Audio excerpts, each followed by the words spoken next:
আমার কাঠের দোকান।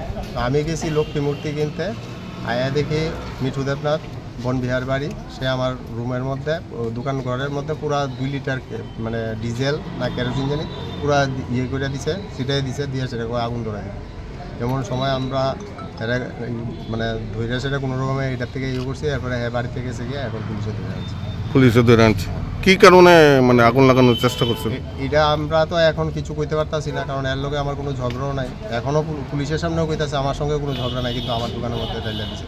কয়টা দোকান মানে ফুল লইলে মানে স্কুল রোডের মানে যদি আগুন লাগতো সব গেল বুঝলে। আমার যে দোকানের মালিক, দোকান মালিকের বাড়ি, পেছনে আছে পূজা প্যান্ডেল ট্যান্ডেল সব গেল, একদম লাগোয়া তো সব।